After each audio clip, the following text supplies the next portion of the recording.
এই অবস্থায় শিশুদের রোগ প্রতিরোধ ক্ষমতা যেহেতু কমে যায়, তাদের ইমিউনিটি বুস্ট করার জন্য ভিটামিন এ এবং ভিটামিন সি সমৃদ্ধ খাবারের ভূমিকা অপরিসীম।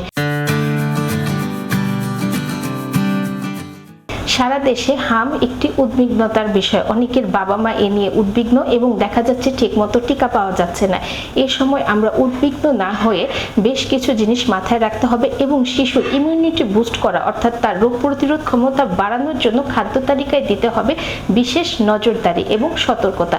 কারণ এখানে আমাদের যেটি উচিত, প্রতিকারের থেকে প্রতিরোধ উত্তম, এটি আমরা সবাই জেনে থাকি। তাই আজকে আমি আপনাদেরকে হাম আক্রান্ত শিশুর ক্ষেত্রে খাদ্য ব্যবস্থাপনা কেমন হবে এবং কোন কোন বিষয়গুলো আমরা লক্ষণীয়ভাবে একটু বেশিভাবে খেয়াল করব তা বলছি। হাম আক্রান্ত শিশুদের শরীরে অতিরিক্ত জ্বর হয়। এই সময় শিশুদের ক্যালোরি রিকোয়ারমেন্ট কিন্তু বেড়ে যায়।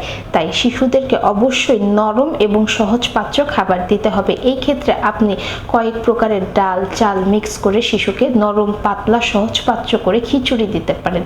খিচুড়ির সাথে আপনি কিছু সবজি অ্যাড করে দিতে পারেন। এই অবস্থায় শিশুদের রোগ প্রতিরোধ ক্ষমতা যেহেতু কমে যায়, তাদের ইমিউনিটি বুস্ট করার জন্য ভিটামিন এ এবং ভিটামিন সি সমৃদ্ধ খাবারের ভূমিকা অপরিসীম।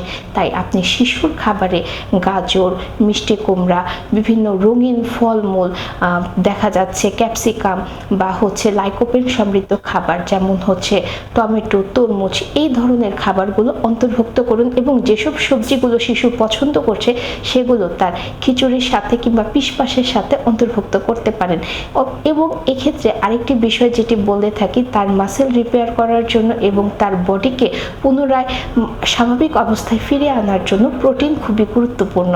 শিশুকে ডিম সিদ্ধ করে দিন, শিশুকে মুরগির মাংস করে দিন, মুরগির মাংসকে সাদা করে রান্না করে দিন এবং এক্ষেত্রে পেঁপে দিয়ে মুরগির মাংস রান্না করে দিতে পারেন। কারণ খুব বেশি ঝাল মশলা এই সময় কিন্তু খাওয়া যাবে না। তাই সহজপাচ্য উপায়ে খাবারটিকে প্রস্তুত করে দিন।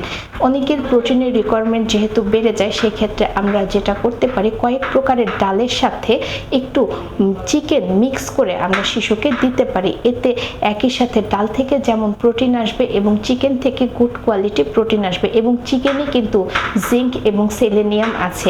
এটি আপনার ইমিউনিটি বুস্ট করতে সহায়তা করে থাকে এবং শিশুকে বেশ কিছু সময় আপনি রোদে রাখুন, কারণ রোদ আমাদের ইমিউনিটি বুস্ট করতে হেল্প করে। কারণ ভিটামিন ডি সিনথেসিসের জন্য আমাদের রোদ বা সানলাইট একটি বিশেষ ভূমিকা রাখে এবং একই সাথে শিশুর হাইড্রেশন মেনটেন করা কিন্তু জরুরি। কারণ শিশুকে আপনি বারবার শুধু যদি পানি দেন তাহলে কিন্তু হবে না। দেখা যাচ্ছে আপনি শিশুকে ডাবের পানি দিবেন, বিভিন্ন ফলের রস করে দিবেন, চেষ্টা করবেন শিশুকে খুব ফলের যে খোসা বা পাল্প বলে থাকে আমরা যেটাকে, সেটা সহ দিতে।